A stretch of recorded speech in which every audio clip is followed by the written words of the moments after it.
We have just released issue 4 of the New Thinking Aloud magazine.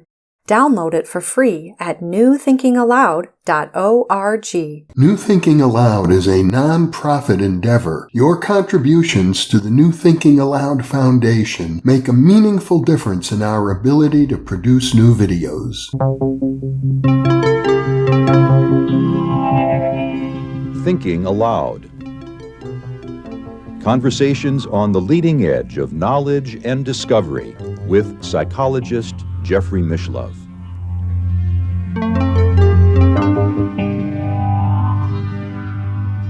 Hello, I'm Christopher Naughton. I'm happy to be working alongside longtime host Jeffrey Mishlove and co-host Emmy Vadnais. Quick note at the top, please hit like, subscribe, comment, ring the bell. It'll help other people like you find programs like these.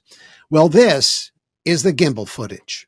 The video released by the United States government and its Department of Defense from footage procured from the USS carrier Theodore Roosevelt back in 2015. My guest today is Matthew Roberts, a former naval cryptologist who was aboard the Roosevelt, who actually reviewed the Gimbal event and later the Go Fast event as well. He tells us how it dramatically impacted his life. He also says the United States government has more footage like this, a lot more. In 2020, after the Gimbal event and after the New York Times 2017 article regarding it, Matthew wrote this book, Initiated, in which he tells intimate details of what happened in his life, both positive and harrowing, in light of the Gimbal event. He also has been part of the 4-part Encounter series, which has aired on Netflix. Matthew joins us from Tempe, Arizona today. Thank you for joining us today. I appreciate you coming here and joining us on New Thinking Aloud. So you're one of the first interviews that we see in the Encounter series, which again is aired on Netflix, produced by Spielberg and Amblin Entertainment. And in this clip, we're going to show our audience, you not only describe the Gimbal event, but you also describe its frequency. My name is Matthew Roberts. I was a cryptologic technician in the U.S. Navy for 16 years. I was present on the USS Theodore Roosevelt for the Gimbal event. So that was the first time I saw the Gimbal footage.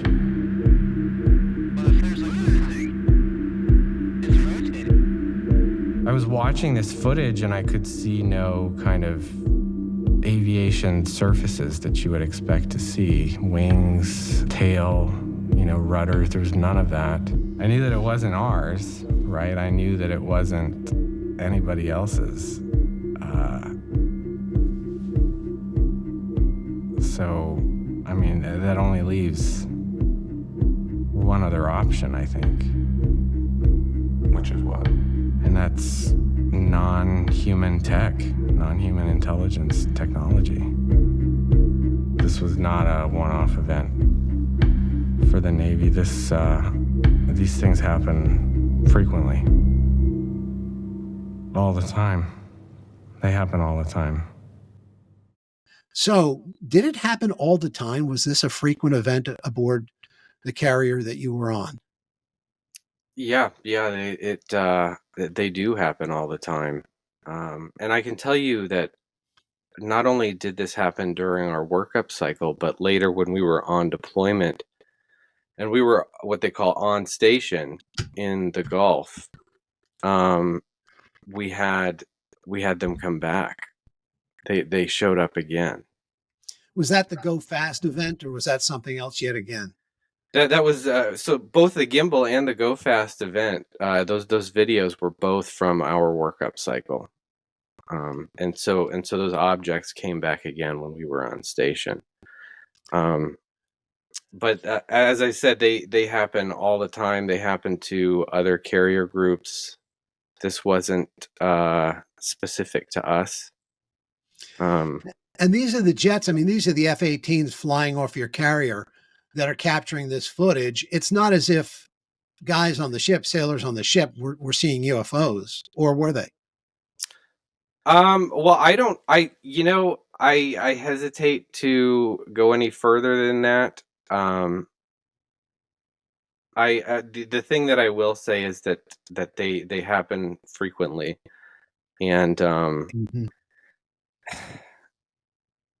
Yeah, and that's what I'll say about it. I understood. I know there's certain things you can and cannot say. But Yeah. what I do understand is that, you have 5,000 sailors on this ship. And you said that it really wasn't common knowledge. At least the Gimbal event wasn't common knowledge to most of the people on that ship. That's correct. Yeah. The regular people on the ship that aren't read in, that don't have a clearance, that aren't in intel. So if you weren't in intel or the air wing, the likelihood was that you would not know that anything was going on. So the ship wasn't abuzz with this. There were only certain people who were talking about it who knew what was happening. So how did you find out about it? I mean, as I recall, one of the stories you tell is like they started talking about UFOs. Someone started talking about UFOs, and you almost didn't want to hear their conversation. Yes, that is true, but that wasn't the first time I heard about it. So the first time I heard about it, one of my buddies who works more closely with the air wing came into the skiff where I work, and he said, "Hey, I've got something to show you," and so I sat down at my computer and I pulled it up, and we all kind of just gathered around the computer and watched these clips.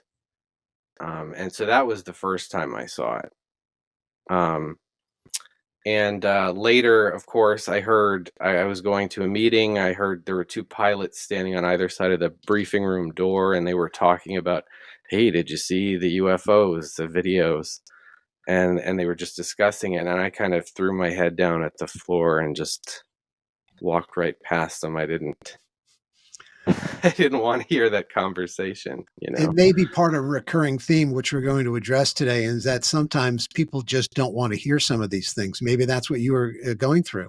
Because didn't you say that you had an emotional reaction to this when you were examining the footage? Yes, I did. I didn't understand it at the time, but I did. I had a very emotional reaction to it. I could kind of feel tears welling up in my eyes as I'm watching this footage, and I didn't understand it, and I watched the footage obsessively, for the next several months, to the point that people would come into the shop where I work, and they they would see me watching it again, and they're like, "Oh, are you watching that again? What is wrong with you?" And I would just say, "How do you not think this is the most incredible thing you've ever seen?" It reminds me of that scene in Close Encounters where Richard Dreyfuss, once he's seen the event, he has to look at it over and over again. He becomes obsessed in some ways. I'm not saying that this is a one-on-one with you, but in some ways, that is part of the obsession, right? This is so otherworldly, so important, so galvanizing that you can't look away once you do start looking. Yes, absolutely. And I would say that the people who made Close Encounters kind of knew that about this subject, and so the character that Richard Dreyfuss plays resembles a lot of people who end up looking into this. It becomes an obsession, and you just can't take yourself away from it. And of course, many of those people have secondary and tertiary encounters, and we're going to get into that to your personal story as well. But what I have to say, that you have also said that you don't believe that this is the only footage that the United States government has. And I know, again, recently Congress, I don't want to say has been forced, but maybe their hand has been pushed to the point that they had to release some footage. But you say there's a lot more, and it's a lot more definitive. Yes. Yeah, Again, I to the mean, degree you can divulge this, I understand you're under some restrictions, even though you retired Navy. Nevertheless, you have gone on the record by saying you wish they'd show some of the more definitive footage. yeah, I mean, there are things out there that if the public were to see it, there'd be no doubt as to what this is.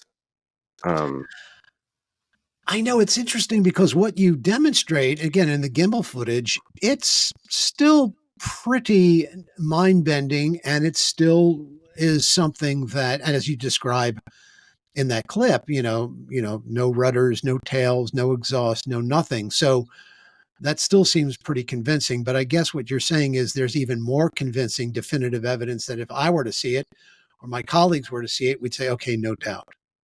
Yes, absolutely. I mean, because the footage that has been released thus far, a lot of it is just very uh, ambiguous, right? You look at it and you say, well, that could be a balloon, it could be a piece of floating debris. But if you were to see it moving in some anomalous way, some way that aircraft don't move, which these things certainly exist. So if you were to see that, it would kind of take away that ambiguity. So when the crew, or at least the people you're working with on the Roosevelt, start to discover this footage, is it business as usual, or do some people start getting attached to it like you had? For everyone else, it was just kind of business as usual. Every once in a while, someone would bring it up and we would start talking about it. But for the most part, everyone just kind of put it away, and that was it. But you pursued it in 2015 is when this occurs. And by 2017, the New York Times now starts to divulge some of the information that had been, let's face it, let's just speak frankly, had been hidden, top secret, classified for years. Yes, absolutely. And with that article, they released the Gimbal footage and also footage from the Nimitz incident off the west coast of the United States. Right. But there's more to come. Hopefully. Hopefully. Well, you would think inevitably this a lot more of this is going to come out, even though it's been so many years. I just have to show you this quick clip because, we went back and did some research, and this is a quick Department of Defense clip from 1952. And it's basically two people high up on the chain with slightly different opinions of UFOs and UAPs. Let's take a look. I am here to discuss the so-called flying saucers. The Air Force interest in this problem has been due to our feeling of an obligation to identify and analyze to the best of our ability anything in the air that may have the possibility of threat or menace to the United States. In pursuit of this obligation, since 1947, we have received and analyzed between 1,000 and 2,000 reports that have come to us from all kinds of sources. Of this great mass of reports, we have been able adequately to explain the great bulk of them. However, there have been a certain percentage of this volume of reports that have been made by credible observers of relatively incredible things. With all due respect to the Air Force, I believe that some of them will prove to be of interplanetary origin. During a 3-year investigation, I found that many pilots have described objects of substance and high speed. One case, pilots reported their plane was buffeted by an object which passed them at 500 miles an hour. Obviously, this was a solid object, and I believe it was from outer space. So looking at that footage, Matthew, you get the idea. One general is saying most of this can be explained, some of it can't be. And then Major Kehoe, who wrote a book, just put it out there, UFOs are real, says, no, this stuff is absolutely valid. That's kind of a conflict that we have seen now for 70 years. Yeah, and it's still ongoing. I mean, if you listen to recent comments of higher ranking people, you'll have some of them saying, a lot of this is just airborne clutter, and it's balloons, it's garbage floating in the air, it's a plastic bag floating in the wind, and you have others who are saying the opposite. I think, though, that the truth is somewhere in between. I'm sure there are things that are balloons that have gotten loose, research balloons, and airborne clutter, but there are other things as well that are up there that do not behave like a balloon or clutter. Yeah, I mean, in this clip that I showed you from DOD in 1952, this was late July. This is only weeks after numerous UFOs, as we called them at the time, buzzed the White House, not once, but twice. You were probably aware of that at some point in time. You became aware of those historic buzzings, did you not? Yeah, there's a whole UFO cluster. When was that? Was that back in the 50s? It was I can't remember. 1952. Yeah, and they wanted to say that was just atmospheric phenomenon, nothing to see here, But I don't know. I just, of course, I don't buy it. If there were some kind of atmospheric phenomenon that were causing these things to materialize, I think it would be common knowledge. Pilots would see that all the time and they would know what it is, Right. And here pilots were seeing craft that were moving, several times their speed and making right-hand turns and stops and goes and that sort of thing. Balloons just don't do that.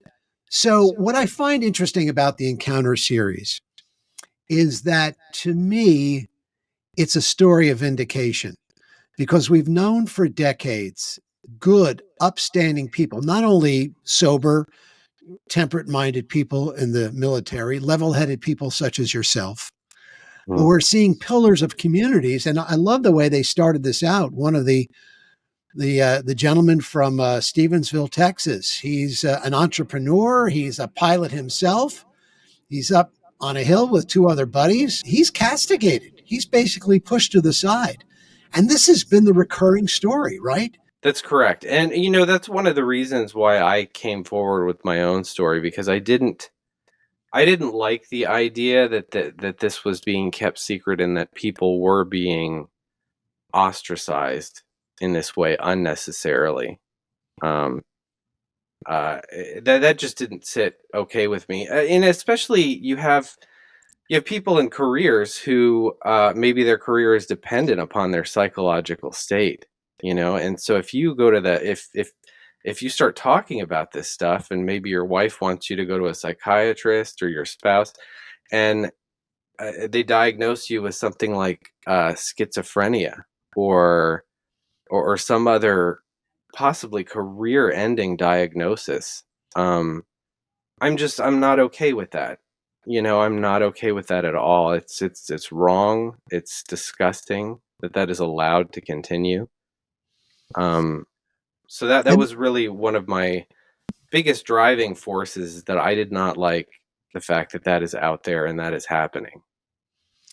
Yeah, and this seems to be common over and over again. And that's why I think the Encounter series, by Amblin Entertainment, is a vindication story, because it tells the stories of people, good people, kids, teachers, businessmen, military people. Again, not the kind of person, not some crazed sternobun sitting on the corner somewhere. These people are pillars of society. And of course, also, I found really captivating the first story with Eddie Weiss, who is a member of Homeland Security. He's talking to his kids like this stuff is real, kids, and he's using the Bible. And I will say too that there are a lot of people out there who have theories about what this is, and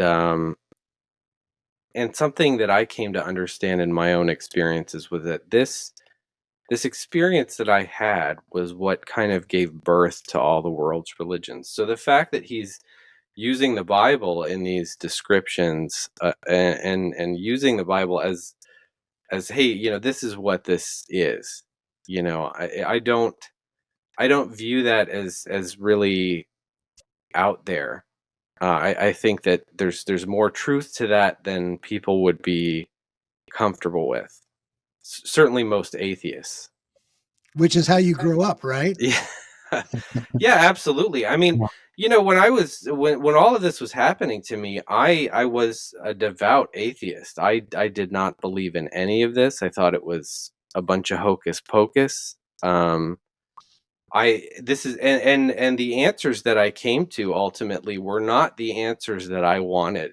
Actually, I very much resisted that throughout the entire experience. I just said to myself, things would come up, and I would say, no, that is not what this is, and I resisted it very much. But in the end, I kind of the proof just became so much that I could not deny.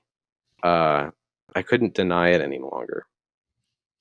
And, and I want to we're going to get more deeply into your own personal story, Matthew, because I think that's the linchpin here. But since, we've touched on the notion of people not being believed, and that's one of the reasons that we find ourselves 70 some years after some of the initial sightings, the government admitting them in the late 1940s, why we're still in this place of conflict and why there have been so many casualties.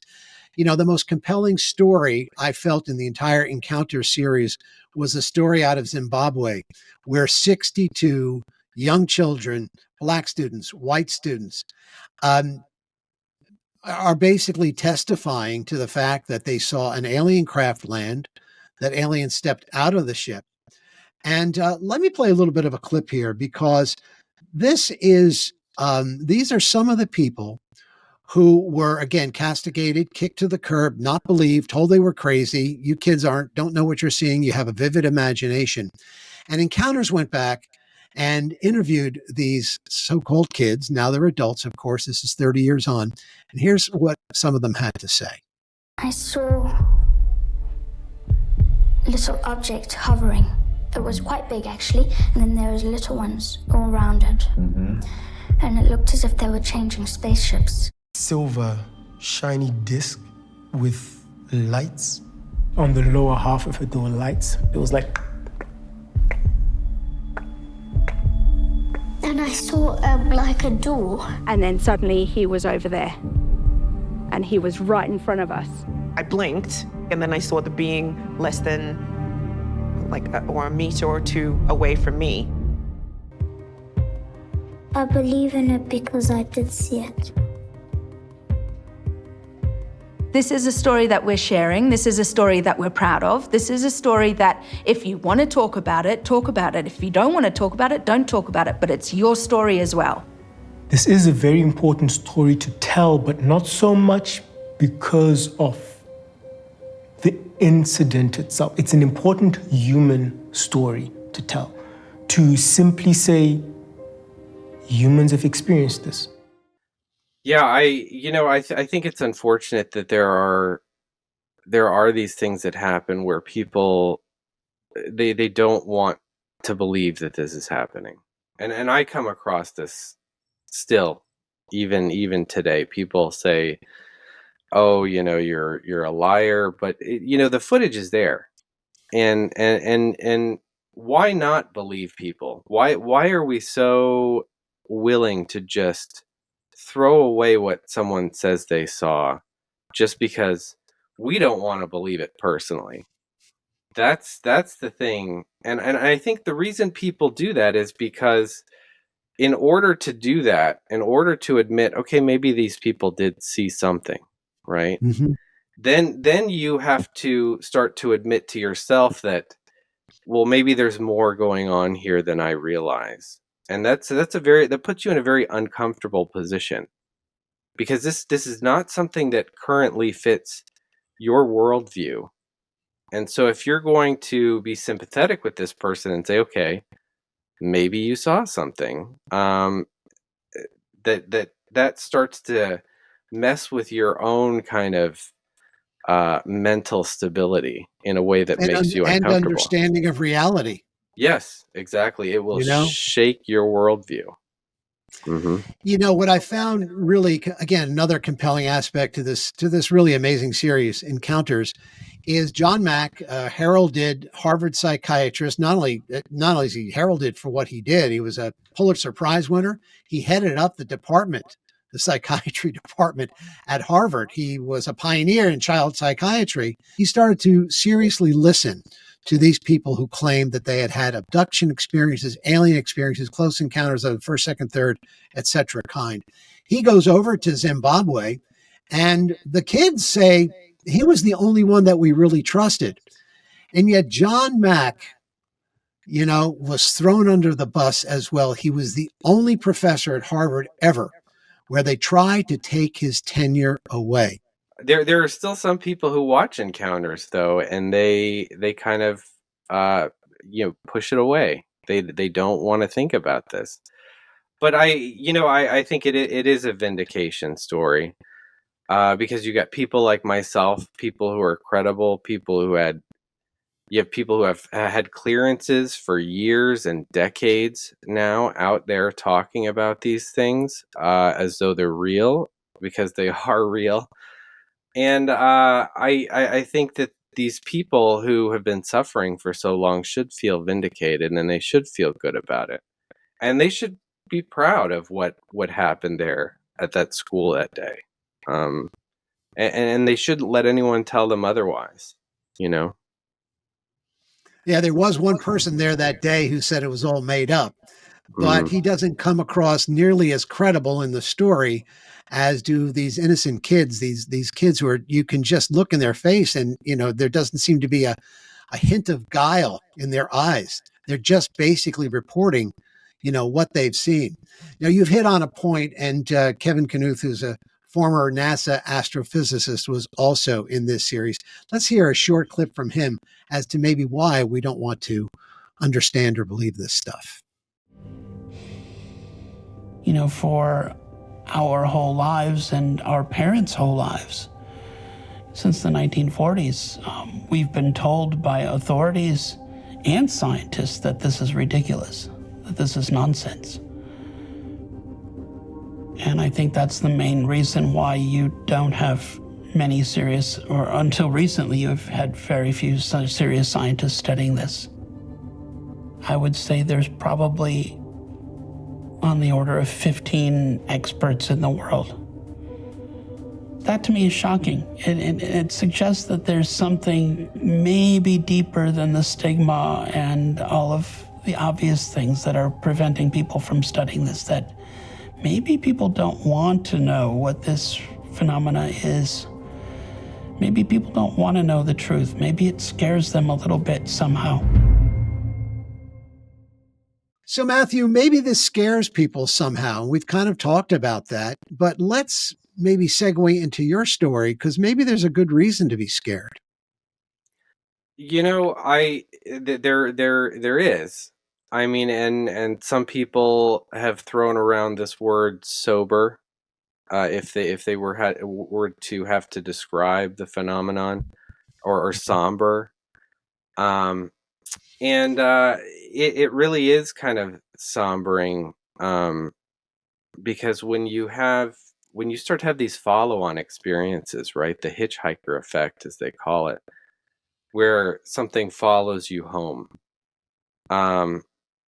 it can be, it's just so immediately disruptive and disturbing to suddenly be faced with this in your home, in your bedroom at night, being woken up and you're seeing non-human intelligences there.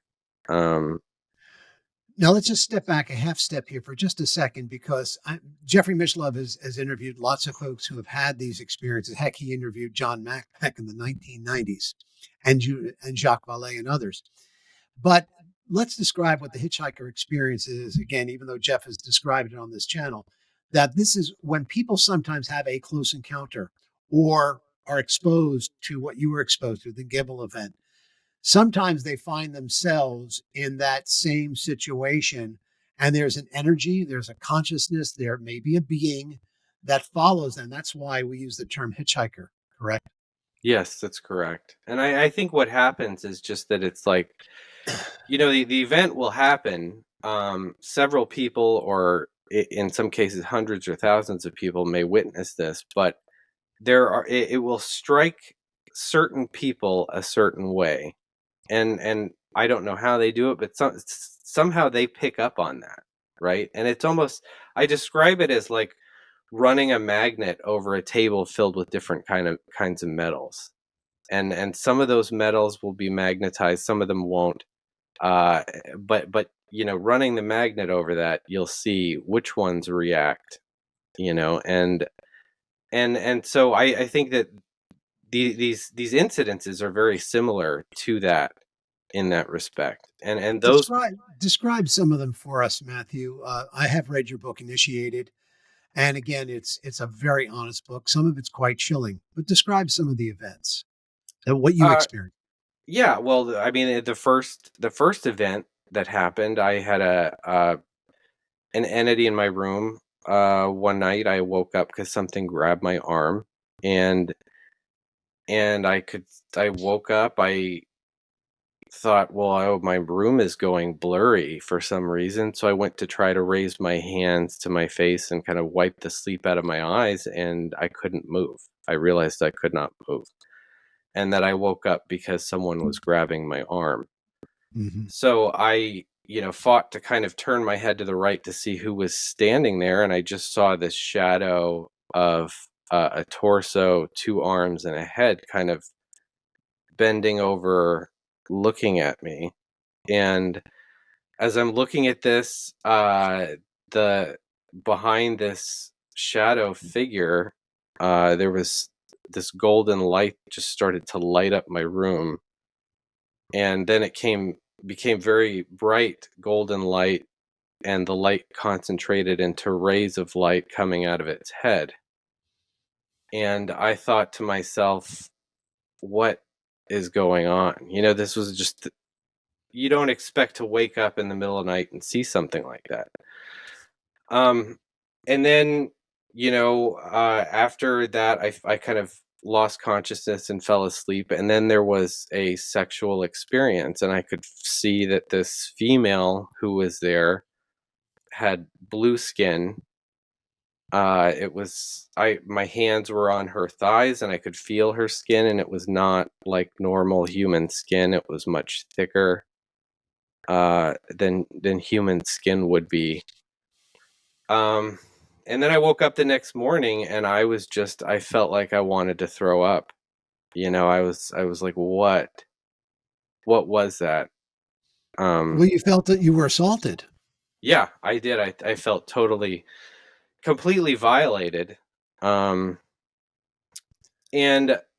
what kind of pulled me back from that feeling of violation was the fact that there was this whole light show associated with it. And I started to think to myself, well, that looks like religious art that I've seen from all over the world, right? The rays of gold coming out of the divine entity's head, or the light behind some divine figure.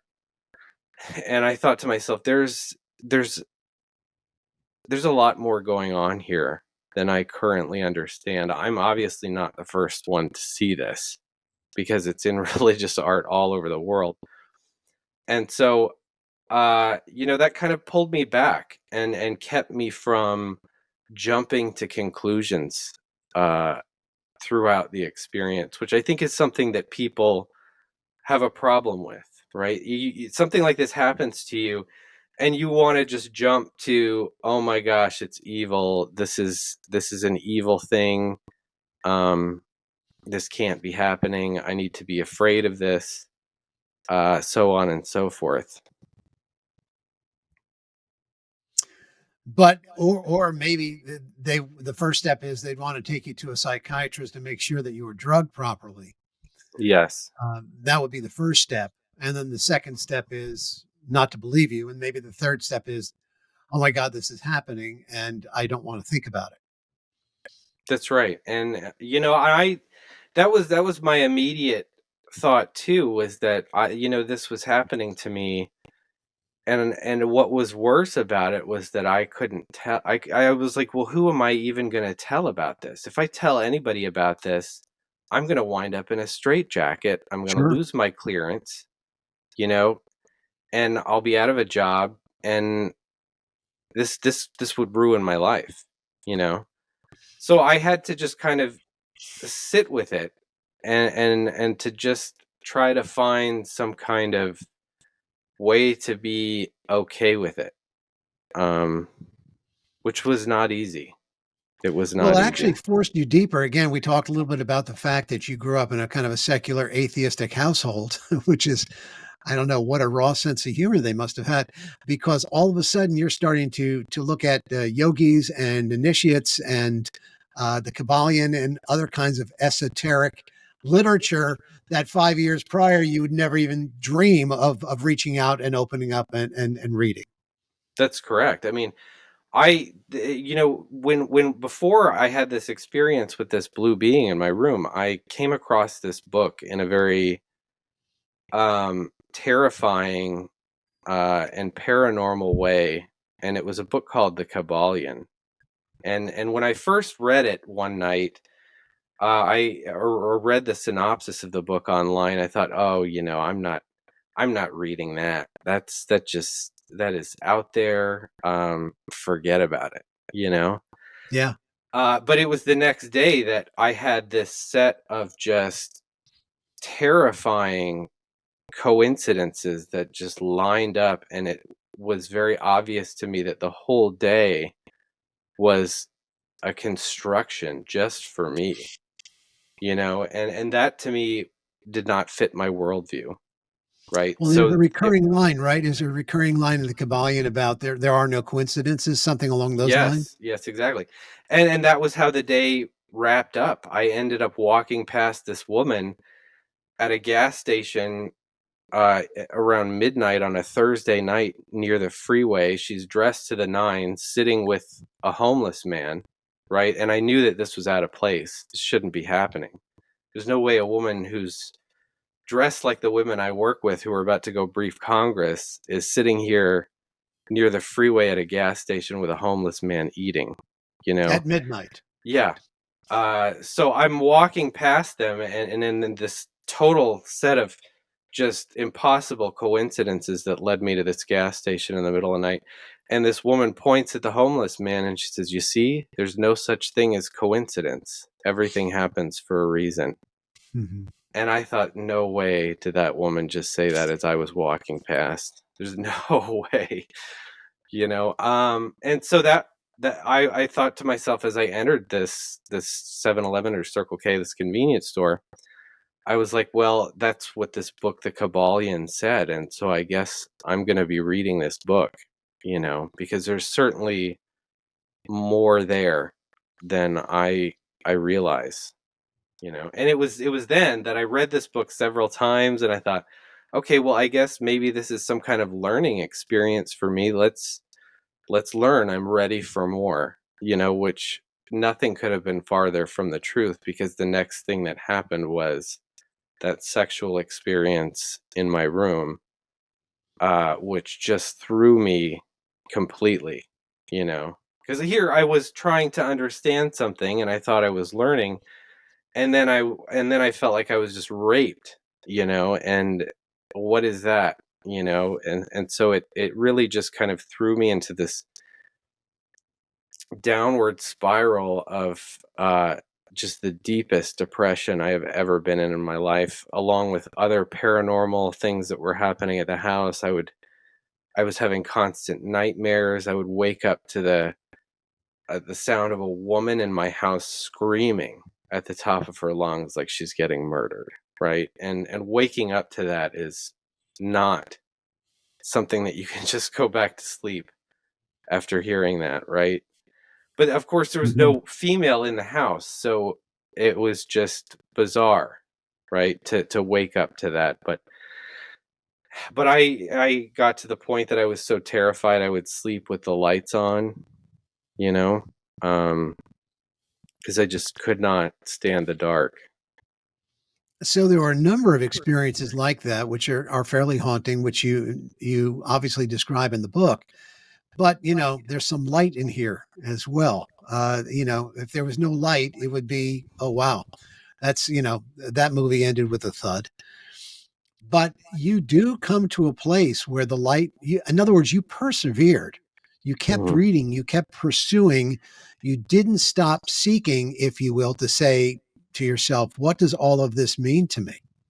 Right. You kept going. Yeah. Describe and I that. think, well, I would say that, as I said earlier, there are people who come to these conclusions about things, right? And myself, through logic and reason, I just kind of eliminated those those theories about what this is, I eliminated them one by one. And I thought, I have got to get to the bottom of this, because people don't seem to know what's going on here. And so, I found that I was so terrified and just unable to sleep. My life was just falling apart. And I thought, I can't keep going like this. If I am going to get to the bottom of this, I just have to put this fear down and get rid of it. And so there were years before I had been in this haunted house, a Halloween thing. And I was going through it and I was terrified. People were jumping out, ha ha ha, and I thought to myself, in the middle of this, why am I afraid? I don't need to be afraid. I can just turn this off. And so I just kind of walked through the rest of the haunted house, and I was like, well, whatever, I know what this is. So I kind of applied that same kind of theory to this, and I said, I cannot be afraid. I have to be able to go to sleep at night. I have to be able to turn the light out. I have to be able to function during the day. So that was what I did. I just decided that I was not going to be afraid anymore, and it was going to be whatever it needed to be. That was the big thing. I said, no matter what it is, I don't care what it is. Whatever you're going to show me, show it to me, and I'll deal with it. So that's what I did. And I think that is when the whole experience changed, and it became something else entirely. And this is why I call it an initiation, because there's that initial tearing down. And then once you get over that tearing down, there's the building back up on the other side. And that was what started to happen after that point. Didn't you go through a time period then of sublime peace, a peace that you would never know, where you felt really literally at one with everything? Yeah, and after a while, the depression started to lift, and then I started to feel better, and then I felt better than I had ever felt in my entire life. And then I started to feel this connection to everything that was so powerful that I could feel things, animals, people outside of myself, but I could feel them as though they were me, right? I could feel what they were feeling. I could feel the grass. I could feel the trees, the bugs in the ground.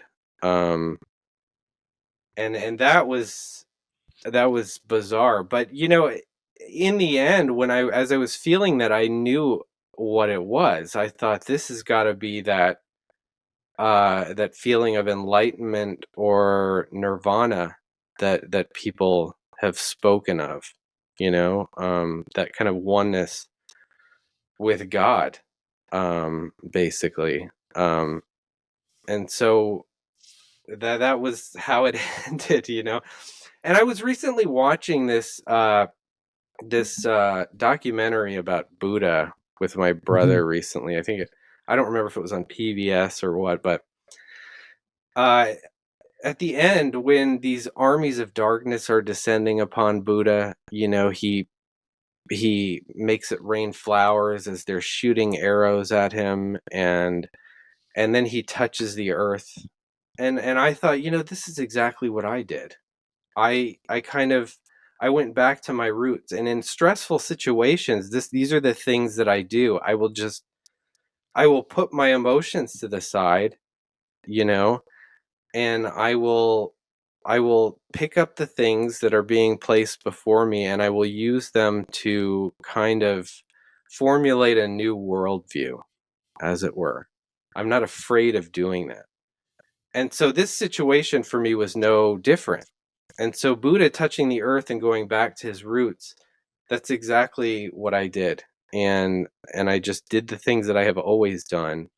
I've since come to understand that that's something called the theory of positive personality disintegration by a guy named Dabrowski.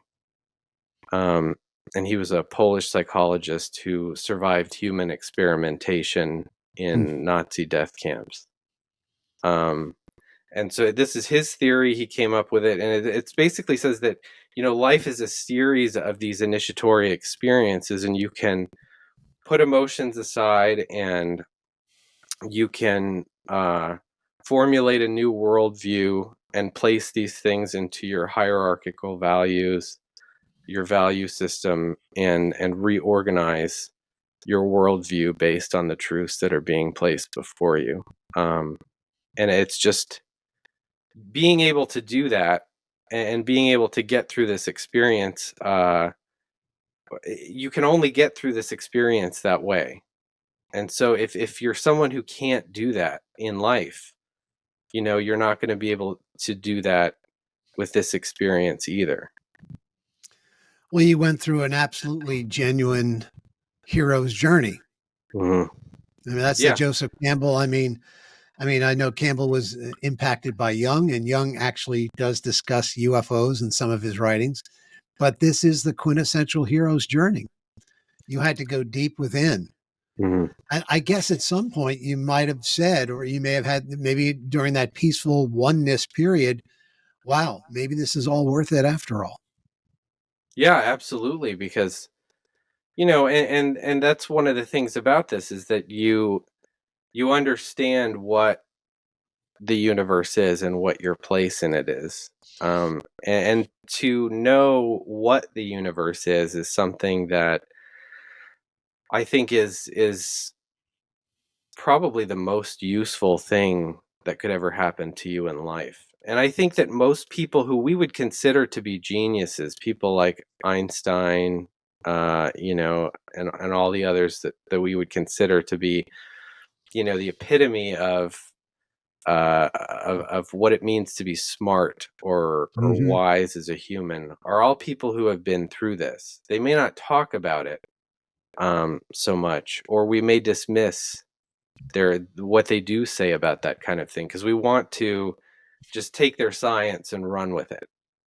But why were they so good at these scientific discoveries? It's because they in fact knew what the universe is, and once you know that, you can extrapolate from that quite a bit, and so it makes you seem like some kind of genius. Well, I mean, mystics such as Evelyn, I believe her last name was Hill, or Dorothy Day, and others, they go through an absolutely torturous, dark night of the soul. They enter with the best of intentions. They kind of get sideswiped or sandbagged. They don't really see it coming. Like you really didn't see that stuff coming. You were like, okay, I'm ready to go. And you didn't realize how ready you might have been. Yeah. Or maybe unprepared, but you were willing to go through it. And when I listen to your story, it's not unlike what you went through. You went through your own personal civil war. You went through your own personal existential crisis. Yeah.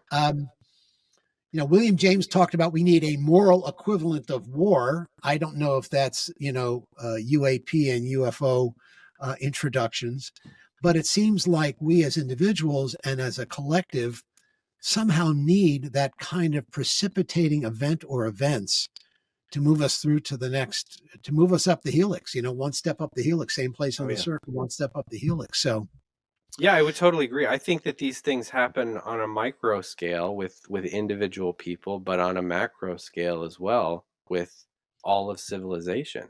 I would totally agree with that 100%. It sounds like you're living a really great life now. You left the Navy, correct? You left it 4 years prior to retiring. That's no small thing. You gave up the security of having that lifetime pension. Why did you do it, and what's that like?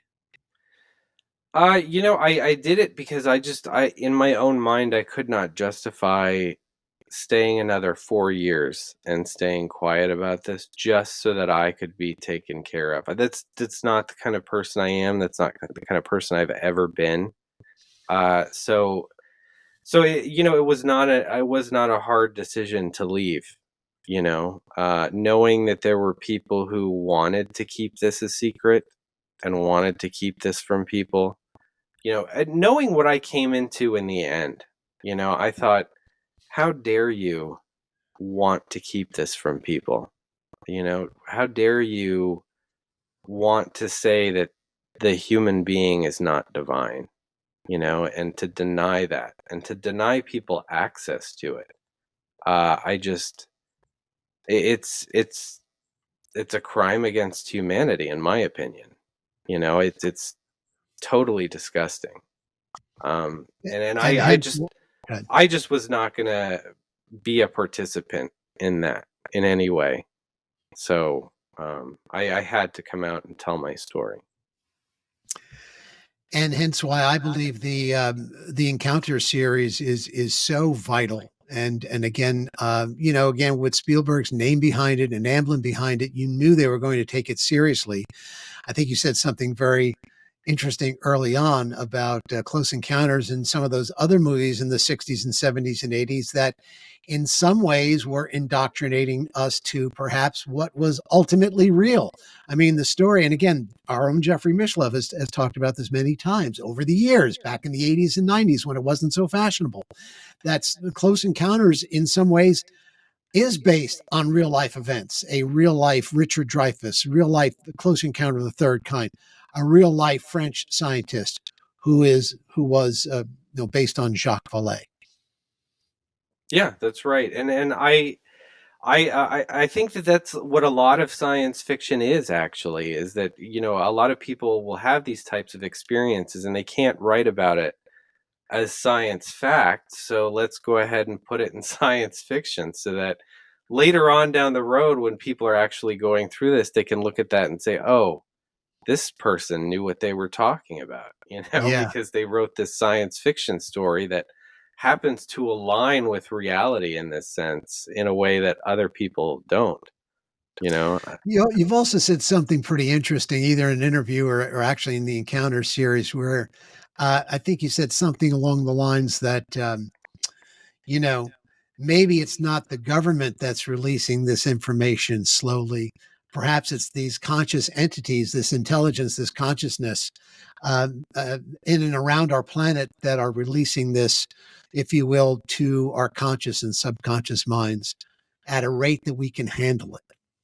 Yeah, I think that's very much true. I think that if this all does end up coming out, it's not just because humans want it to happen; it's because they want it to happen too. I think, there was I equate what happened to me with the Greek mysteries, and I think it was Cicero said that there was nothing that civilized mankind more than the mysteries, right? To kind of let you know who and what you are, and to kind of quell the voice, and kind of give you patience and wisdom, and just allow civilization to bloom.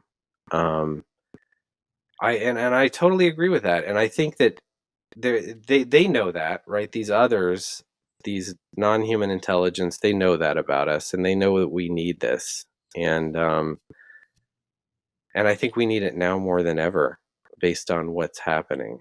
There's a lot that's going not well, and this could be our saving grace, really. And the stories that Jeff Mishlove and others on this channel have talked about for years, whether, quote unquote, aliens are good or bad, are they evil, are they good, etc. The question that keeps coming up again and again is not maybe so much who are they, but what does this say about us? Let me play one more clip for you right here that Dr. Diana Pasulka talks about. She's a professor and an author, and she focuses on whether these entities are real or not. To focus on whether it's real or not is actually focusing on the wrong thing. We really should be looking at the meaning of these events for people, because it has completely shifted not only individual lives, but also the belief in UFOs is now a new global belief system. It's different than a religion, but it's religious-like. If you look at my research, there's a continuation, a theme of looking up at the sky and seeing things that are unknown and then trying to identify them. And today, we're still seeing that people see things in the sky, but what they're seeing in the sky today is what they believe to be like advanced technology. Whereas 1,000 years ago, they would think maybe that's an angel or maybe that's a demon. Today, they look up and they say, well, that's a UFO. In some ways, I mean, Matthew, it is a religious or religious-like experience, even if you come into it as an atheist. That's true. Yeah. And I would say that, something that Diana Pasulka always preaches about the idea of angels is that, they cut both ways, right? They can do incredible good, but they can also show you incredible bad. And I think that what this experience does for us is that it really gives us a light into ourselves, because the experience is a mirror of you, right? And so if you have fear in you, they're going to show you that fear, right? And so they're just showing you what you have within yourself, and that's not evil, right? That's them trying to get you to get to the bottom of things, and that's, I think, ultimately what it's all about. Yeah, one of the, the reason I really wanted to have you on today is, as my wife and I watched the Encounter series, is something that you said that is really compelling. So let me read back to you, if you don't mind. Is any of this real? I think they're real, but what is your idea of reality? DOD and NASA are all hiring physicists to work on this UFO issue, and that's not where the truth of this lies. The truth lies in the realm of the humanities, psychology, philosophy, religious studies. That's where you're going to find the truth of this. No physicist can tell you what the truth of this is. That's very true. I mean, and this is a big illusion that people have about science, and we need to understand that we have to put science in its correct place. First always comes the human experience, and then science can come along and measure things within that experience, kind of, and sometimes very precisely it can measure those things. But always what comes first is the human experience, and then science investigates that. And just as, life is experiential, so are these experiences with these entities. And so nobody can write some kind of physics mathematical formula on the board and say, this is what you went through, because I don't experience life from the perspective of a mathematical equation, right? I experience it through experience. And that's what's at the root of this. And so you're always going to find big answers to things in the humanities, in the arts, in psychology.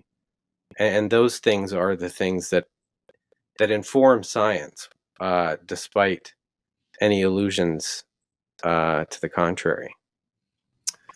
Yeah, and that's why I love that clip earlier from the one gentleman in Zimbabwe who was one of the children who experienced the alien craft and aliens back in 1994, where he says, it's not about the incident, it's about what this means to us. It tells us, and you mentioned it earlier, it tells us maybe what we're thinking, what images, what consciousness we're harboring. Because a lot of folks want to know, who are they? They want them to land on the White House lawn. And that's not the point, is it? No, it's not. And that's what I tell people, that, what they want you to do is to go within, to retreat within and become familiar with the universe and knowing it from within. And if they're doing something like landing on the White House lawn, which would be in a Jungian sense, a very extroverted and not introverted thing, then that's going the wrong direction, right? It's not going to help them to land on the White House lawn, because that's not the point. The point is to go within. Yeah. The point is not to clobber us over the head and prove it, right? Right. Just like even the whole notion of God. Nobody's coming down off a cloud saying, you didn't believe in me, here's a thunderbolt. It's always about an interior journey. Well, ultimately, I believe that the Encounter series ends on the note that these entities, this intelligence, this consciousness, these UAPs, UFOs, et cetera, this consciousness is ultimately here to help us. That is your conclusion. And let me end up here with one person who raised that very issue, and it's called The Message in the 4th episode of Encounters. I think this is an intelligence that recognizes the depth of human creativity and wants to preserve it. I think this intelligence cares about us. I think this intelligence does not want us to go extinct. That's what I think is really being communicated. We're right here with you. Just open your hearts, open your minds. We'd like to help you. And, let's get to know one another. I think that's really what the message is. What do you think about that? I think it's correct. I mean, I could delve very deep into those comments in terms of Jungian psychology. But I think ultimately that statement is correct. And I would caution people to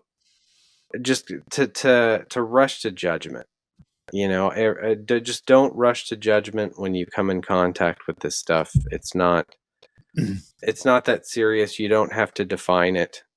We don't need to know where they're from in order to hear their message and to understand what they're getting at. It's just not important. So don't get bogged down in things that don't matter. But welcome the experience. Yes, absolutely. It's the message. It's the message and the experience that matter, and then that's gonna let you know who and what you are. Right? It's gonna allow you to discover that. And you've heard of Christopher Bledsoe. We talked a little bit about that. He's been on this channel, and he sees orbs and knows of this. It's a consciousness. But he basically says, welcome them in. Where do you stand on something like that, Matthew? Is this an entreaty that you make to the universe? Is it a prayer of sorts? Is it a request? Is it intention? Or none of the above? I think that they'll contact you based on how well you have proven that you can do positive personality disintegration. If they know that they can put you through this experience and that you may come out the other end better than when you went in, then they'll do it. And not all initiations are successful, obviously, unfortunately. But I stand on the side of, do it. I view this as a civic duty. And that's my opinion of it. And so when I hear people who say, oh, well, I wouldn't want to do that. I don't want to go through that. And it's just so disappointing to me because I feel so deeply about it. I just feel like it's this deep civic duty, and it is incumbent upon us to do this. Well, I really love the way you started this book, or at least maybe in some of the notes for Initiated. And this quote has kind of stayed with me now since I read your book a few weeks ago. The two most important days, this is a Mark Twain quote, the two most important days of your life are the day you're born and the day you figure out why you're here. Yeah, and that there's a lot of truth to that. And people think that these things are unknowable to us, right? Because we're trained to think that science is going to give us all the answers. We can't possibly know this for ourselves, but I'm here to tell you that you absolutely can know that. And this isn't just poetic language. This is a truth about the universe. And Matthew, I don't think our audience would let you go today without asking you, where are you today? Can I say psychologically, where are you in your heart, in your path, in your journey? And are some of these events still occurring in your life? Yeah, so I will say that I am psychologically very well. I'm better than I have ever been. And I see I feel kind of, I live like a monk, basically. I don't do anything crazy. I like to sit in my chair and read. and I like to contemplate and think about things, and that's pretty much my life now. And I'm okay with that. I love that. I love a slow pace, very easy going life, and that's what I do. The name of the book is Initiated: UAP Dreams, Depression, Delusions, Shadow People, Psychosis, Sleep Paralysis, and Pandemics. Matthew Roberts also appears in the Netflix series Encounters, produced by Spielberg's Amblin Entertainment. Matthew, it's been an absolute delight. I kind of knew that it would be. You know, sometimes you read people's books or see them in documentaries, and you feel like you know them.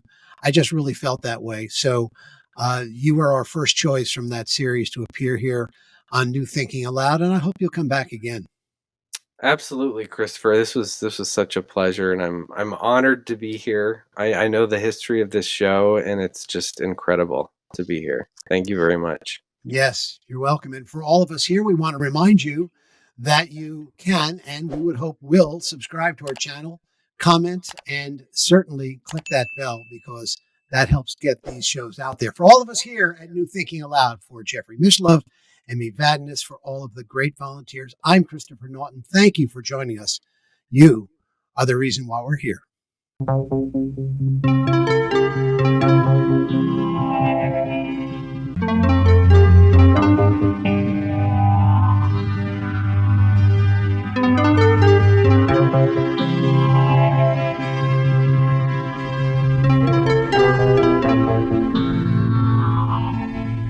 I imagine that by now many of you already realize that, in conjunction with White Crow Books, we've just launched the new Thinking Aloud Dialogues book imprint, and our first title is There Life After Death? New Thinking Aloud is a non-profit endeavor. Your contributions to the New Thinking Aloud Foundation make a meaningful difference in our ability to produce new videos.